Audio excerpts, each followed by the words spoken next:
Duplo Expresso.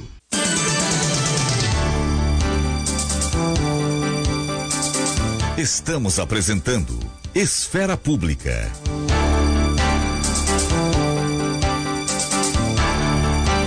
Estamos de volta para o terceiro bloco do Esfera Pública, aqui do estúdio principal da Rádio Guaíba. Na primeira hora, tivemos da França o Andrei Neto, correspondente do jornal O Estado de São Paulo, e da Áustria o Ian Link. Depois tivemos o Guaíba Notícias com Wellington Zekir. Daqui a pouquinho vamos continuar aqui com mais jornalistas no exterior. Movimento Servidores 2018 e a Associação dos Servidores da Agergs, especialistas em regulação de serviços públicos, trabalhando por um Estado moderno e eficiente, informa a hora certa. 2:09. Pois é. Então, eu disse tudo isso porque a Aldaísa Valdez perguntou quem era o entrevistado. O último entrevistado, então, foi justamente o Ian Link. Já morou muito tempo na Alemanha e depois se mudou para a Áustria. E nós estamos conversando com esses jornalistas no exterior para ver como chegam os ecos da eleição brasileira no estrangeiro. Na França é forte, jornais franceses têm uma tradição de interesse pelo Brasil. Já temos na linha, então, o Rômulus Maia. Rômulus Maia, correspondente internacional na Suíça. Boa tarde. Boa tarde, Juremir. Boa tarde, Salinho. Muito bem, Rômulus. Queremos saber como é que está chegando aí a eleição brasileira. Falam nos jornais, a população fala. O que se diz do quadro político brasileiro aí na Suíça? Olha, Juremir, antes de responder, eu tenho que te perguntar uma coisa. O Kim Kataguiri não está escondido aí não, né? Quem? Oi? Não, o Kim não tá. O Kim Kataguiri não tá escondido, mas não é de duvidar que ele apareça. Fica tranquilo. Daqui a pouco ele vem. Vamos ligar para ele. Diga aí, Rômulo. Olha só, aqui na Suíça, como de uma forma geral, acredito que na Europa, infelizmente, eu tenho que dizer que nos últimos anos a gente observou uma diminuição da cobertura sobre o Brasil. O Brasil realmente parece ter perdido importância, né? Se nós compararmos principalmente o momento em que eu vim morar na Europa, que era no final ali da década de 2000, 2008, 2009, que o Brasil em plena ascensão, falava-se muito sobre o Brasil. Eu lembro que eu vinha aqui fazer mestrado, o pessoal queria inclusive ir para lá, porque a situação estava mais difícil que no Brasil, e hoje em dia, realmente, infelizmente, o país parece que passou a contar menos no cenário internacional. Então, se diminui o interesse do ponto de vista editorial, mas a gente encontra reflexos. Aqui eu devo lembrar que na Suíça, uns 6 meses atrás, talvez um ano atrás, mais ou menos, não me recordo a data exatamente, mas a presidente Dilma esteve aqui, ela deu uma entrevista muito boa para a TV pública suíça, para canal francês, né? Porque eles têm, tudo tem que ser triplicado, tem que ter um país trilíngue, não, na verdade é quadrilíngue. Você tem francês, tem o alemão, que é majoritário, mais ou menos 70% da população, tem os 2 cantões no sul que são italianos, e tem uma quarta língua que é falada por menos de 1% da população, que é o romance, que é uma mistura de um italiano medieval com alemão. E eles têm direito a um certo tempo na televisão pública por semana para a língua não morrer de vez. Então, tudo é triplicado, mas a presidente Dilma, como ela fala francês, ela deu uma entrevista muito boa para um jornalista da RTS, que é o canal francófono da rede pública suíça.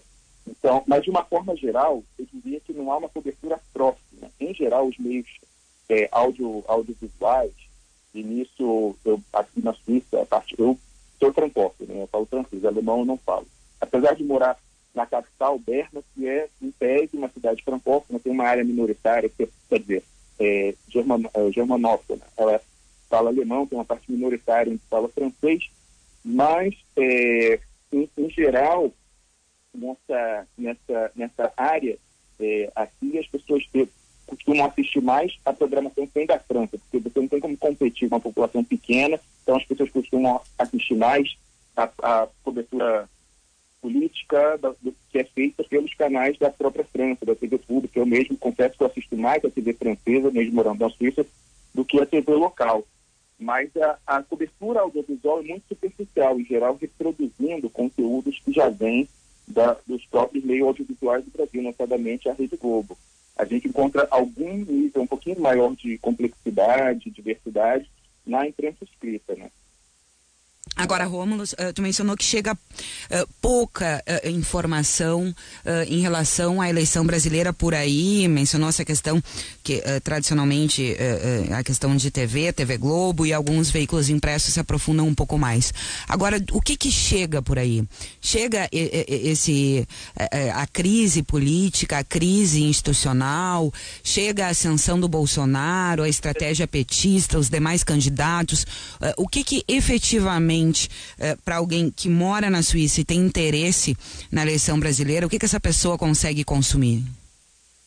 Olha, o último grande evento que chegou aqui, eu acredito que seja o mesmo em toda parte, foi a questão do atentado ao Bolsonaro, né? Isso realmente repercutiu, mas em geral a cobertura não costuma se dar em fatos isolados, não há uma cobertura, então, em geral é uma matéria de tempo em tempo, talvez uma vez a cada 5 dias, algo assim. E eles estão focando, evidentemente, agora mais no Bolsonaro e no Haddad, que é apontado como o candidato do Lula, o candidato do PT, né, o herdeiro do presidente Lula. Os outros candidatos, muito pouco, né, há um lamento, assim, falam que os partidos mais tradicionais da direita, como o PSDB, não deram para a largada, mas não estão nem a falar muito sobre isso, e focam mais agora nessa reta final, na disputa entre, deve trabalhar provavelmente, já podemos dizer que no segundo turno, entre o Bolsonaro e o Haddad. Na imprensa francesa escrita, que é que eu costumo acompanhar mais, os sites mais progressistas, ou os veículos mais progressistas, como o L'Humanité e o site Mediapart, que é completamente, já se formou numa plataforma digital e é bem sucedido num sistema de uma estrutura de assinaturas, eles têm feito uma cobertura um pouquinho mais detalhada sobre, por exemplo, aprofundando a questão da Haddad e falando um pouco do perfil dele, da sua formação, e mais ou menos comparando ele, isso é interessante, comparando ele com a figura do Fernando Henrique Cardoso, que é alguém que é mais conhecido na França, até porque vivido lá, tem feito essa comparação. E a gente deve registrar que até o próprio Haddad fala muito, de uma forma muito cordata em relação ao Fernando Henrique. Eu vi aquela sabatina dele no banco do TG, que ele falava, não, me dou muito bem o Fernando Henrique, é o decano do meu departamento na USP. Então, o pessoal aqui também identifica essa proximidade, mas, logicamente, vê ele politicamente como o herdeiro do presidente Lula. Em síntese, aqui a cobertura está resumida, né, limitada, a já essa disputa, antecipação quase dessa disputa de segundo turno. Rômulo, tu trabalhas para um site chamado Duplo Expresso, é isso? Exato, é isso mesmo, Giramir.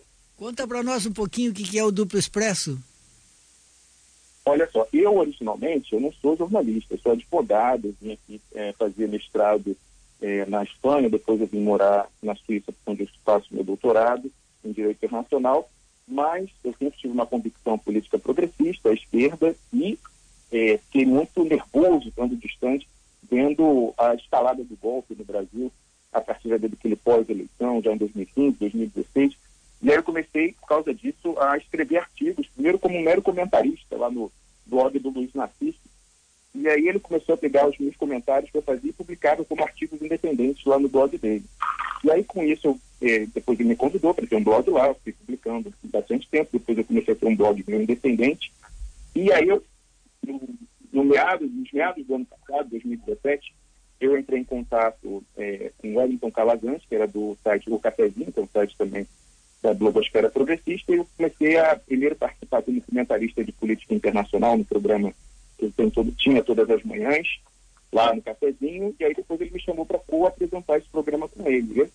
Deu super certo a nossa parceria. O Wellington Calazans mora na Suécia, também é brasileiro, mas está fora do Brasil há quase 20 anos, eu há 10 anos, e a gente, a partir do início desse ano, em 2018, a gente pensou em fazer um site link, né, especificamente iniciando, dando espaço para o programa, mas também com artigos, sendo comentaristas, outros articulistas, e deu super certo. É um site que a gente tem que agora um pouco mais de, 7 meses, 8 meses, mas a gente já causou muito barulho aí nos últimos meses, com algumas pautas novas, algumas informações exclusivas, especialmente cobertura de contradições nas investigações da Lava Jato, muita coisa aí no noticiário político, talvez o grande público não conheçam, mas diversas pautas aí foram de alguma forma influenciadas pelo trabalho que a gente fez no Grupo Expresso, especialmente com relação à Lava Jato. Agora, Rômulo, vocês fazem, né, diversas análises sobre a questão dos partidos no Brasil, do cenário político no Brasil, do ex-presidente Lula. Pessoalmente, qual é a tua avaliação da eleição desse ano, do papel do Lula e para o cenário que a gente se encaminha nesse primeiro turno? Olha só, nós temos uma visão muito crítica com relação ao processo eleitoral. Vocês vão de lembrar, ou pelo menos quem é mais, milita mais ao lado da esquerda, e desde o início do ano, o PT tinha lançado como palavra de ordem que a eleição sem Lula é fraude. Nós acreditamos nisso. E nós levamos até o fim essa bandeira por acreditarmos nela desde lá de trás, e agora continuamos acreditando. Nós acreditamos que o golpe e precisou do apoio de diversas instituições que seguem ocupadas pelas mesmas pessoas, o Supremo Tribunal Federal, a Procuradoria-Geral da República, o Congresso Nacional. Eles todos continuam tendo controle da situação. Eles conseguiram encaminhar essa eleição da maneira em que eles escalaram os candidatos, os desafiantes dos dois lados. Primeiro, o Bolsonaro foi alimentado pela direita, só que acabou que o gênito da garrafa não voltou na hora que deveria voltar, então acabou tapando o eleitorado do PSDB, mas no caso do Partido dos Trabalhadores, eles foram dando uma série de incentivos e desincentivos, como a gente fala em economia, para guiar o partido para essa posição que foi adotada atualmente de não enfrentamento e de substituição da candidatura do presidente Lula, voluntariamente, como foi, pelo Fernando Haddad. Eu falo voluntariamente, é certo que havia uma perspectiva de uma sanção, mas isso não chegou sequer a se confirmar. O Haddad não representa Lula, Rômulo. É complicado, isso foi difícil vender para a militância. A gente fez, por exemplo, uma pergunta que ainda se faz. Eu vi hoje uma entrevista do ex-ministro José Dirceu no jornal Valor Econômico, Sim. em que a pergunta é feita e ele tem que dizer, tem que reafirmar. Então, se a pergunta é feita e ele tem que afirmar, é porque a dúvida existe, né? Então, ele falou, não, as pessoas sabiam que era o Jacques Wagner. Ele respondeu, não é bem assim, a gente sempre teve dois, podia ser o Jacques Wagner, mas também podia ser o Fernando Haddad. E, assim, informações que eu levantei, com fontes, inclusive, que tiveram com o presidente Lula naquele fim de semana em que foi estabelecida a tal da chapa triplex, é que o Fernando Haddad não era a primeira opção. Na verdade, não era nem a segunda. O presidente Lula estava tentando articular, primeiramente, com Ciro Gomes, para tentar ser cabeça de chapa. Isso até eu posso falar, porque o próprio Ciro Gomes já disse que era o senador Roberto Pezão quem fez a intermediação das tratativas entre o Ciro Gomes e o Carlos Lupe, presidente do PDT, naquele momento, mas com a premência do prazo da substituição do vice, quer dizer, da nomeação do candidato a vice, foi dito para o PT que aquilo tinha que ser definido até a meia-noite, daquele domingo, e não era exatamente assim. A gente observa que tem uma certa tabelinha entre a ala jurídica do PT e atuada diretamente perante o TSE e os interesses do próprio Tribunal de Substituição do Lula. Quem assistiu o julgamento do registro ou não, o indeferimento do registro da candidatura do presidente Lula, tem claro que a defesa está atuando ali muito mais na lógica da coligação do que propriamente do presidente Lula. Então, o interesse principal era, sem hipótese nenhuma, dar margem a uma sanção que pudesse impedir o partido de estar na disputa, em vez de pensar na orientação que era de quem tinha otorgado a procuração, que era o presidente Lula, de manter a candidatura até o fim. Então, eles eu acredito, tenham coordenado com o TSE aquela determinação de que fosse definido até aquele domingo, e como resultado disso, as tratativas que vinham se desenrolando com o Ciro Gomes foram suspensas. Eles tiveram que definir para garantir o PCdoB na chapa, e nomearam o Haddad, vice temporário, e a Manuela como a vice, assim que fosse confirmada. Mas depois disso também há entrevistas, inclusive do Jacques Wagner, ao Valor Econômico, confirmando a informação que a gente já sabia de bastidores, tinha publicado que ele tinha sido procurado primeiro pelo presidente Lula, mas não aceitou a missão. E aí depois eu tenho informação fora isso também, não sei se naquele fim de semana, mas que o presidente Lula sondou o ex-chanceler Celso Amorim. O Celso Amorim não seguiu a altura da missão, porque falar que era uma pessoa da burocracia estatal, aquele perfil de diplomata, então uma pessoa, digamos assim, não para subir morro, fazer corpo a corpo, ele não cumpriu até, acho que é uma mostra de humildade do chanceler que é o favorito, saber que ele pode ser bom, excelente para alguma coisa, para o melhor chanceler, sem sombras de dúvidas, que nós já tivemos, mas que talvez para essa tarefa ele não tivesse apto, então também declinou do presidente do Gleisi, tem o Fernando Haddad, fora isso, ainda corria por fora a Gleisi Hoffmann, mas aí numa composição desse conflito acabou se acertando o Fernando Haddad como candidato. Eu acho que é inegável que a estratégia eleitoral tem sido bem sucedida, no sentido de que a transferência está se concretizando, por ser não o Fernando Haddad a primeira escolha, por fato é que, em sendo escolhido a máquina, está conseguindo fazer a transferência de votos funcionar. Então, também foi uma discussão superada para a base de se ele era ou não. Né? As pessoas não querem discutir. Isso é que a gente discutiu muito até a substituição. Agora, realmente, esse assunto meio que está superado. Né? Rômulo Maia, muito obrigado por esta participação. Um grande abraço. Abraço, eu que agradeço. Muito bem, um time aí muito bom de jornalistas brasileiros, gaúchos, na verdade, atuando no exterior, alguns aí em sites muito badalados, outros na grande imprensa, especialmente no jornal O Estado de São Paulo. Duplo Expresso.